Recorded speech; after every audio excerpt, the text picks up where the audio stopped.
যেহেতু আলোচনা এসেই গেছে, সদরপুরে হুজুরকে ডেকে নেওয়া হলো। উদ্দেশ্য হলো আট্টুসির হুজুরকে তাড়াই দেওয়া হবে। এটা ভণ্ড পীর, খালি মিলাদ পরে জিকিরাজগার করে, কি করে না করে, এই ভণ্ড পীর তাড়িয়ে দিতে হবে। সদরপুরের মাঠে নিয়ে যাওয়া হলো। অনেক লোকজন জমা হয়ে গেল। হুজুর আমার একা, কেউ নাই সাথে। লাঠির উপরে ভর করে হুজুর আস্তে আস্তে হেঁটে গেলেন। লোকেরা বসে আছে, হাজার হাজার মানুষ। আজকে ভণ্ড পীরকে চিরদিনের জন্য আট্টুসি থেকে তাড়ানো হবে, এই চিন্তায় সবাই বসা। ওলামা ইকরাম আসছে বহাস করার জন্য, হুজুরের সাথে বহাস করবে। হুজুর স্টেজে উঠলেন। লোকেরা বলল, হুজুর আপনি চেয়ারে বসেন। হুজুর বললেন, চেয়ারে তো বসবো, আমার সাথে বহাস যারা করবেন। আজকে বহাসের যিনি নির্বাচিত সভাপতি মহোদয়কে। লোকেরা বলল, এখানে তো অনেক জ্ঞানী গুণী আছে, আমরা সভাপতি বানাই নাই। হুজুর বললেন, বাবা আগে সভাপতি বানান, সভাপতি না হলে আমরা কি করে এই সমাধান হবে বহাসের। ওরা বলল, হুজুর আপনি একা, আমরা সংখ্যায় বেশি, আপনি নিজেই বলেন কে সভাপতি হবে। হুজুর স্টেজের দিক তাকাইলেন না, মাঠের ভিতরে তাকাইয়া মধ্যবয়স্ক একজন ছেলের দিকে তাকায় বললেন, ওই লোকটা হবে সভাপতি। ওই ছেলেটা ছিল জন্মগতভাবে বোবা, ছেলেটার নাম ছিল বেলাল। আচ্ছা, বোবা কেমনে সভাপতি হয়? লোকজনে খালি হাসতেছে, দেখ সত্যি ফিরে ভয়ে ডরাইয়া বোবারে সভাপতি বানায় লাগছে। সবাই তো হাসতে হাসতে কিলবিল করে পড়ে গেছে। হাই হাই হাই, কি ফিরের ফির। লোকেরা কা, হুজুর আপনি কারে সভাপতি বানাইছেন? এত বোবা। হুজুর বললেন, না বাবা বোবা না। লোকেরা কা, হুজুর আমরা ওরে সিনিয়র, জন্মগতভাবে বোবা। হুজুর বললেন, না বাবা বোবা না। লোকেরা বলল, হুজুর বোবা। হুজুর বললেন, না বাবা বোবা না। হুজুর বললেন, বাবা বোবা যদি আপনাদের কথায় হয় তো নাম তো আছে, নাম কি? বলে বেলাল। হুজুর ইশারা করলেন, ইশারা করার পরে বোবা দাঁড়াইছে। দাঁড়ানোর পরে হুজুর সাদা আঙ্গুল দিয়া বললেন, বাবা বলেন আপনার নাম বেলাল। বোবা কথা কয় না, লোকেরা হাসে। ফিসাব পাগল হয়ে গেছে গা, কেউ কেউ ফিরে পাগল হয়েছে, দেখছো এখন বোবারে নাম জিজ্ঞা। হুজুর আবার বললেন, বাবা বলেন আপনার নাম বেলাল। বাবা কথা বলে না। তৃতীয়বারে আল্লাহর ওলি একটা ধমক দিয়ে বলেন, বলেন আপনার নাম বেলাল। বাবা চিৎকার মেরে বলে উঠল, আমার নাম বেলাল। নারে রিসালাত, নারে রিসালাত, নারে রিসালাত। ওলি আল্লাহ যেখানে, ওলি আল্লাহ যেখানে পাওয়ার আছে, পাওয়ার আছে, লা খাউফুন, ভয় নাই। আর বহস লাগবে? ওলি আল্লাহর বহস লাগে না, ওলি আল্লাহর বহস লাগে না। ইমাম শাফিঈ চার ইমামের এক ইমাম, চার আলেমের এক আলেম। আমার দেশে তো এখন ছাতা কিছু আছে, কোন মাযহাবই মানে না। কি কথা কন না, আছে না? কোরআন হাদিস থাকতে আবার মাযহাব মানতে হবে কেন? আরে ডাক্তারি শাস্ত্রের বই কিতাব থাকা অবস্থায় তুই ডাক্তারের কাছে যাস কেন? কি কথা কন না কেন? অ্যালোপ্যাথিক, হোমিও, হার্বাল সব চিকিৎসার বই আছে না? একজনের পেটে খুব ব্যথা হয়েছে, হার্টের ব্যারাম হয়েছে, হেতে যে হার্ট বিশেষজ্ঞের কাছে বললেন, স্যার আমি তো খুব অসুবিধা। তো হার্ট বিশেষজ্ঞ চেকআপ টেকআপ করে দেখলেন যে আপনার হার্ট অপারেশন করতে হবে। তো উনি বললেন যে দেখেন এই হার্ট তো আপনার অসুবিধা, প্রেসক্রিপশন করব। আমরা তো যেই বই পড়ে ডাক্তার হয়েছি, আপনি ওই বই পড়ে ওষুধ নিয়ে খান গে। আচ্ছা বলেন তো রুগীর অবস্থা কি হবে?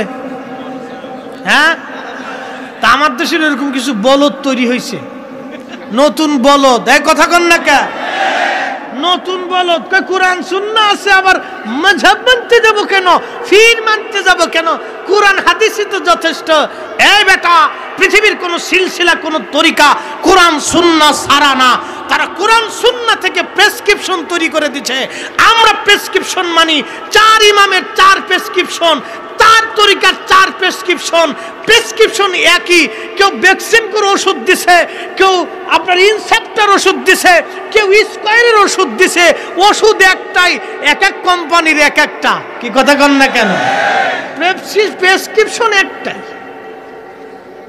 প্রেসক্রিপশন একটাই। ওরে বলদ, ডাক্তার ডাক্তার ছাড়া রোগী যদি বই পড়ে ওষুধ কিনে খায় তো রোগী দেখবে যে জ্বরের ওষুধ কিনতে যায় বাথরুমের ওষুধ কিনে ফেলাইছে। জ্বর তো সারবেই না, 7 দিন পর্যন্ত বাথরুমে নিয়ে পরে শিক্ষির ফেরে মরবে। বুঝে কবরে যাবেন, বুঝে কবরে যাবেন। পৃথিবীর 4 ইমামের এক ইমাম। কয় ইমামের? 4 আলেমের এক আলেম, তিনি ইমাম শাফিঈ রাহিমাহুল্লাহ। রোম রাজ্য থেকে খলিফা হারুন রশিদের কাছে চিঠি আসছে, খলিফা তোমাদের কলিজার মধ্যে যদি সাহস থাকে আমি রোম থেকে বড় বড় জ্ঞানী গুণী পণ্ডিত পাঠিয়ে দিচ্ছি তোমার ইরাকের বাগদাদে, তোমরা মুসলিমদের সাথে আমাদের বহস হবে। তোমরা বলো আমরা খ্রিস্টানরা ঈসা আলাইহিস সালামকে আমরা আল্লাহর বেটা মনে করি, তোমরা হযরত ঈসাকে আল্লাহর নবী মনে করো, আমরা বেটা মনে করে থাকি, তোমরা নবী মনে করো। তাহলে বহস হবে, কে জিতে কে ঠগে এটা দেখবো। এই বহসের জন্য তারা জ্ঞানী গুণী পণ্ডিত মুবাহিস বিতর্ককারী যারা ছিল সব পাঠাই দিচ্ছে। খলিফার মাথায় চিন্তা, এটা যুদ্ধের চাইতেও বড় ভয়াবহ চিন্তা, কারণ যুদ্ধে একবার হারলে আবার জিতা যায়, বহসে একবার ঠকে গেলে আপনার মান ইজ্জত সব শেষ হয়ে যায়। তো খলিফার চিন্তা হলো যে এই বহসে যদি মুসলমান একবার হারে তাহলে আজীবন মুসলমান মাথা নত করে থাকবে, মুসলমান মাথা উঁচু করতে পারবে না, অসংখ্য মুসলমান ঈমান হারায় ফেলবে, খ্রিস্টান হয়ে যাবে। কি করা যায়? এই বহসের দায়িত্ব কাকে দেওয়া হবে? খলিফাতুল মুসলিমিন হারুন রশিদ উনি উজির আজমকে প্রশ্ন করলেন। উজির বললেন, হুজুর একটা সমাধান আছে, ফিলিস্তিনে একজন ইমাম আছে, তার নাম ইমাম শাফিঈ, উনি অনেক বড় বুজুর্গ, আবিদ, জাহিদ এবং ইমাম, অনেক বড় আলেম, অনেক বড় ইমাম তিনি। ওনাকে বহসের প্রধান দায়িত্ব দিলে আশা করি জিত হবে, এখানে হার হবে না। তো বলে তাড়াতাড়ি তাকে চিঠি লেখ।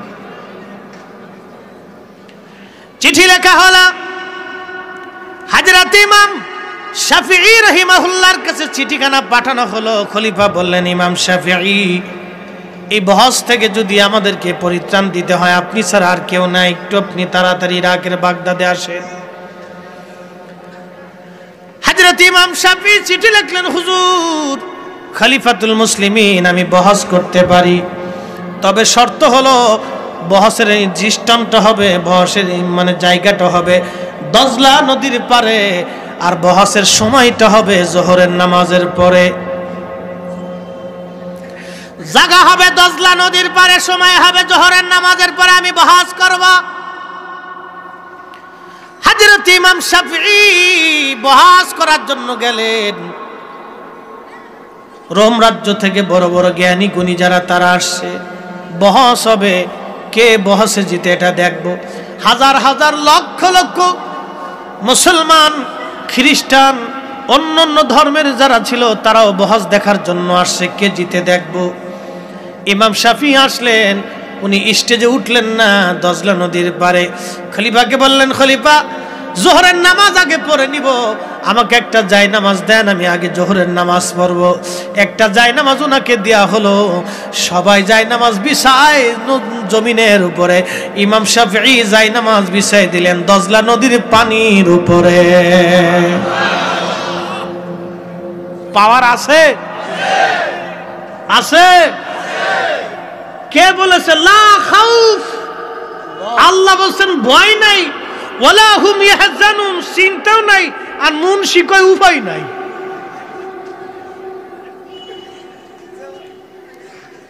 পাগল দেশে কত হইছে ভাই। আল্লাহর জবানের কালাম, আল্লাহ বলে ভয় নাই, মুনশি কয় উপায় নাই।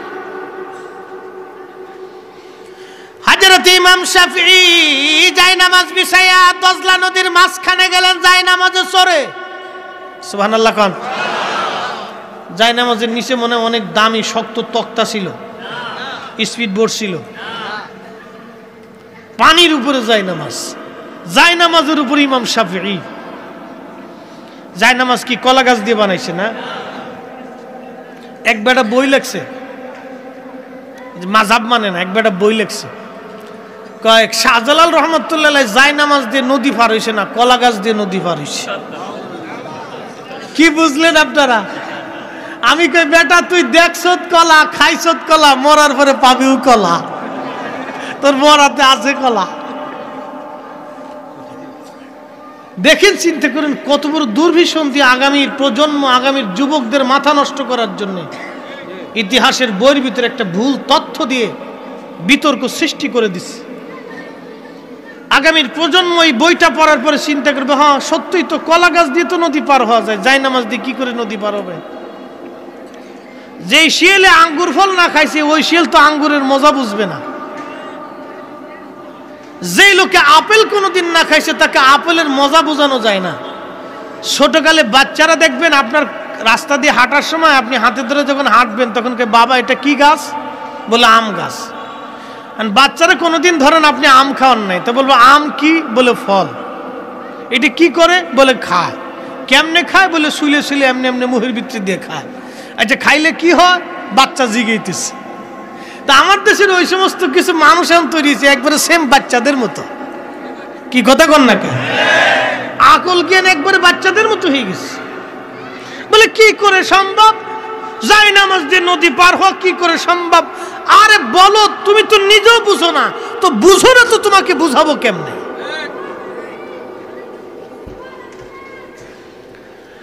হযরত ইমাম শাফিঈ নদীর মাঝখানে যাই নামাজ বিছাই দিয়ে নামাজে দাঁড়ায় গেলেন। পুরা জোহরের নামাজ নদীর মধ্যে পড়লেন। নদীর মধ্যে নামাজ শেষ করার পরে ইমাম শাফিঈ রাহমাতুল্লাহি আলাইহি ডাক দিলেন, ও খ্রিস্টানেরা, তোমরা যারা রোম থেকে আসছো আমাদের সাথে বহাস করার জন্য আসো। আমি ইমাম শাফিঈ যাই নামাজ বিছাইয়া নদীর মাঝখানে আসছি।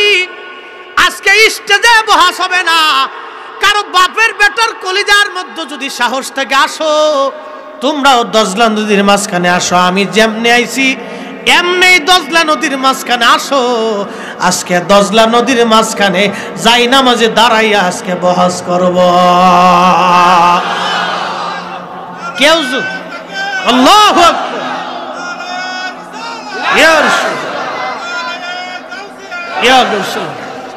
পাওয়ার আছে, আছে, আছে। খ্রিস্টানদের প্রধান মুভাইজকা হুজুর, আমার আর কেন 14 গোষ্ঠীর পক্ষে সম্ভব না। আমরা আর বহাস টহাস লাগতো না। এই ওলি আল্লাহ যারা, আল্লাহর প্রিয় ভাজন ব্যক্তি যারা, তাদের কিতাবের বহাস লাগে না। পৃথিবীতে এরা যে বহাস দেখিয়েছে, এই বহাস দুনিয়ার নজির পৃথিবীতে আর কেউ দেখাইতে পারবে না। বহাস দেখিয়েছে আল্লাহর ওলিরা, বহাস দেখেছে। আমাদের এই সিলসিলার একজন বুজুর্গ আছেন, তার নাম শাহ সুফি ফতেহ আলী রসুল নামা রহমতুল্লাহ আলাইহি। আমরা যে ইয়া নবী সালামু আলাইকা বললে দাঁড়াই যাই, কেন দাঁড়াই? শাহ সুফি ফতেহ আলী রসুল নামা রহমতুল্লাহ আলাইহির কাছে মুরিদ যা বলতো, হুজুর নবী দেখতে চাই। বলে নবী দেখবা? ওযু করে আসো। ওযু করে আনার পরে যাই নামাজে বসাইয়া মুরাকাবার ভিতরে বসাইয়া শাহ সুফি ফতেহ আলী রসুল নামা মুরিদের সাথে নবীর কানেকশন দিয়ে দিতেন। আমাদের কাছে নবী দূরে না, নবী আমাদের কাছে। এক কথা বলেন না কেন? কাছে না দূরে? কাছে না দূরে? কাছে। এখান থেকে ভিডিও কনফারেন্সে একজন প্রধানমন্ত্রী যদি 64 জেলার ডিসি, এসপি, জেলার প্রতিনিধিদের সাথে যদি একজন প্রধানমন্ত্রী বঙ্গভবনে বসে 64 জেলার 64 জন মানুষের সাথে কথা বলতে পারে, রাহমাতুল লিল আলামিন একা হবে, উম্মতের কবর কোটি কোটি হবে। একসাথে এক মুহূর্তে কোটি উম্মতের কবরে নবী দেখানো হবে, নবী আসবে, নবী দেখানো হবে। কথা বলেন ঠিক না বেঠিক?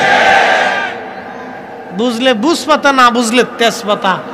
বাংলাদেশে একজন লোক মারা গেল, একই সময় খাগড়াছড়িতে, একই সময় বান্দরবনে, একই সময় আপনার ঢাকাতে, একই সময় পাকিস্তান, একই সময় ভারত, একই সময় রাশিয়া, একই সময় ইউক্রেন, একই সময় আমেরিকা, একই সময় চীন, একই সময় ডেনমার্ক, একই সময় অস্ট্রেলিয়া, একই সময় জাপান, একই সময় আপনার মরক্কো, একই সময় সৌদি আরব, একই সময় ইরাক, একই সময় ইয়ামান। সবার একই সাথে একই সময়ে একই মুহূর্তে মুনকার নেকির এসে প্রশ্ন করলো, মান রাব্বুকা ওয়া মা দীনুকা মা কুনতা তাকুলু ফি হাক্কি হাদার রাজুল। মান রাব্বুকা ওমা দীনুকা, একই সময় 1 লক্ষ উম্মতের কবরেও যদি মুনকার নেকির এসে প্রশ্ন করে, অথচ সবার কবর এক জায়গা না, পৃথিবীর এক এক প্রান্তে এক একজনের কবর, মুনকার নেকির এসে প্রশ্ন করলো মার রাব্বুকা ওমা দীনুকা মা কুনতা তাকুলু ফি হাক্কে হাদার রাজুল, এই লোক তিনি মুহাম্মদুর রাসূলুল্লাহ সাল্লাল্লাহু আলাইহি ওয়াসাল্লাম, এই লোক সম্পর্কে মা কুনতা তাকুলু, তুমি কি বলতে, তোমার কি আকীদা ছিল, তোমার কি ধারণা ছিল, তোমার কি ঈমান ছিল, তুমি বলো 1 লক্ষ কবরে একই সাথে যদি মুনকার নেকির এসে একই প্রশ্ন করে, তাহলে বলেন তো কোন কবরে নবী দেখা গেল? হ্যাঁ, বুঝে কইতেছেন তো? বুঝছে তো? কোন কবরে?